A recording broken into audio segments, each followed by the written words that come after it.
ஃபோன்ல இருக்கிற டேட்டாலாம் எப்படி ரெக்கவர் பண்றாங்க அப்படிங்கிற டவுட் எல்லாருக்குமே இருக்கும். ஸோ இன்னைக்கு வந்து ஒரு ஃபோன் ஒரு திருடர்கிட்ட இருந்து மொபைல வாங்குறாங்கன்னா, அப்ப அவங்க டெலீட் பண்ணியிருக்காங்களா சாட் லாக்ஸ? அவங்க ஏதாச்சும் இன்ஸ்டால் பண்ணியிருக்காங்களா? ஸோ அவங்க யாருக்கு கால் பண்ணியிருக்காங்க? ஸோ இப்படி பல விஷயங்கள்லாம் இன்வால்வ் ஆயிருக்கு கரெக்ட்டா? பட் இது எல்லாத்தையுமே எப்படி ரெக்கவர் பண்றாங்க அப்படிங்கிறதுக்கு தான் படிக்கிறது ஒரு படிப்பு ஃபாரன்சிக்ஸ் டிபார்ட்மெண்ட். ஸோ இன்னைக்கு டிஜிட்டல் ஃபாரன்சிக்ஸ் அப்படிங்கிறது ரொம்ப ஸ்கோப் இருக்கு. ஈவன் இன்னைக்கு கோர்ட்ல கேஸ் போகும்போது கூட, இன் கேஸ் நீங்க வந்து ஒரு ஆடியோ ரெக்கார்டிங்க குடுக்குறீங்கன்னா, அந்த ஆடியோ ரெக்கார்டிங் லெஜிட்டா இல்லையான்னு கண்டுபிடிக்கிறதுக்கு டிடெக்டிவ் ஏஜென்சிஸ் இருக்கு. ஃபாரன்சிக்ஸ் டிபார்ட்மெண்ட்ஸ் இருக்கு. நீங்க ஒரு ஃபோட்டோ குடுக்குறீங்க. உண்மையாவே அந்த ஃபோட்டோ எடுத்ததா? இல்ல வந்து இது வந்து ஏஐ மூலமா மாடிஃபை பண்ணியிருக்காங்களா? இத வந்து டிடெக்ட் பண்ண முடியுமா? அதுக்குள்ள இருக்கிற ஹெடர் டேட்டாலாம் இருக்கான்னு செக் பண்றதுக்குன்னே ஒரு சில டிபார்ட்மெண்ட் இருக்கு. இப்ப நான் அந்த 5 மெத்தட சொல்றேன். ஃபர்ஸ்ட் மெத்தட் பொறுத்தவரைக்கும் இன்னைக்கு ஒரு மொபைல் ஃபோன்ஸ் அப்படின்னா மேனுவல் மெத்தட் தான். ஸோ ஆஸ் யூசுவல் நம்ம எப்பவுமே பண்றது இன்னைக்கு நம்ம ஃபோன் எடுக்கிறோம் அப்படின்னா, இன் கேஸ் பாஸ்வேர்ட் போடாம இருந்துச்சுன்னா, அந்த பாஸ்வேர்ட் போடாம ஓப்பன் பண்ணி உள்ள எப்படி இருக்குதுன்னு கண்டுபிடிக்கிறது ஒரு மேனுவல் மெத்தட். 2வது லாஜிக்கல் எக்ஸ்ட்ராக்ஷன் அப்படிங்கிற ஒரு மெத்தட் இருக்கு. ஃபார் எக்ஸாம்பிள் நீங்க சாட்ஸ் இருக்கு, கால் லாக்ஸ்லாம் இருக்கு அப்படின்னா, இத வந்து பர்ட்டிகுலர்லி ஆப் டேட்டாபேஸ்ன்னு சொல்லுவாங்க. இன்னைக்கு ஒரு அப்ளிகேஷன் நீங்க இன்ஸ்டால் பண்றீங்கன்னா, அதுக்கு இன்ஸ்டால் பண்ணியிருக்கிற ஃபைல்ஸ்லாம் சேவ் ஆகுற ஒரு இடம் தான் of database which is local storage. இன்னைக்கு நீங்க மொபைல் ஓப்பன் பண்ணீங்கன்னா உள்ள ஸ்டோரேஜ் 18 ஜிபி அவைலபிள் இருக்கு, 20 ஜிபி அவைலபிள் இருக்குன்னு சொல்லுவாங்க தெரியுமா? இத செக் பண்றதுக்கு உருவாக்குறது அந்த லாஜிக்கல் எக்ஸ்ட்ராக்ஷன் அப்படிங்கிறது. இதுக்காகவே ஒரு சில டூல்ஸ்லாம் இருக்கு. ஆக்ஸிஜன் ஃபாரன்சிக் டிடெக்டிவ் அப்படிங்கிறதுல இத தான் பண்ணும். 3வது ஃபைல் சிஸ்டம் செக்ஸ்.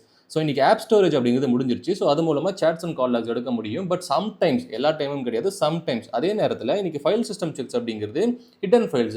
இன்னைக்கு என்னுடைய கம்ப்யூட்டர்ல பார்த்தீங்கன்னா ஹிடன் ஃபைல்ஸ் இருக்கும் தெரியுமா? அந்த மாதிரி மொபைல் ஃபோன்ஸ்லுமே ஹிடன் ஃபைல்ஸ் இருக்கும், லாக்ஸ் இருக்கும். நீங்க என்ன பண்றீங்க அப்படிங்கிறது ஒரு சில இடத்துல சேவ் ஆயிருக்கும். அதுக்கு தான் ஆப் டேட்டா அப்படிங்கிற மாதிரி சொல்லுவாங்க. அண்ட் அங்க சிஸ்டம் ஃபோல்டர்ஸ்லாம் செக் பண்றதுக்கு ஒன்று பேர் தான் ஃபைல் சிஸ்டம் செக்ஸ்.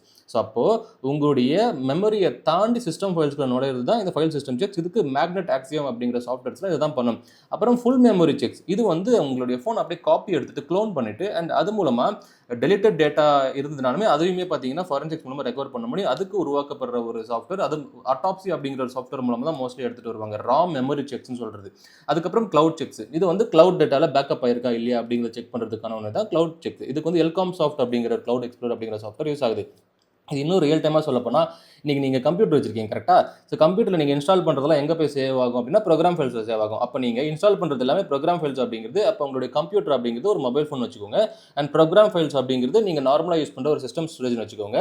சிஸ்டம் 32ல இருக்கிற ஃபைல்ஸ்லாம் பார்த்தீங்கன்னா உங்களுடைய சிஸ்டம் மெமரின்னு வச்சுக்கோங்க. அப்புறம் ப்ரீஃபெச் டெம்ப் மெமரிலாம் இருக்கும். இதெல்லாம் பார்த்தீங்கன்னா உங்களுடைய மற்ற ஒரு கேட்ச் மெமரின்னு வச்சுக்கோங்க. அதுக்கப்புறம் உங்கள் ரேம் இருக்குன்னா அது ரா மெமரின்னு வச்சுக்கோங்க. ஸோ இந்த மாதிரி ஒரு கம்ப்யூட்டரில் எப்படி இத்தனை ஃபோல்டர்ஸ் இருக்கும், மொபைல் ஃபோன்ஸ்லுமே இத்தனை இடம் இருக்கும். அதனால இத்தனை இடத்துல டெலிட் பண்ணுற ஃபைல்ஸை ரெக்கவர் பண்ணுறதுக்கு சாஃப்ட்வேர்ஸும் டெக்னிக்ஸும் இருக்கு. ஈவன் மொபைல் எடிட்லாம் அதான் பண்ணும்.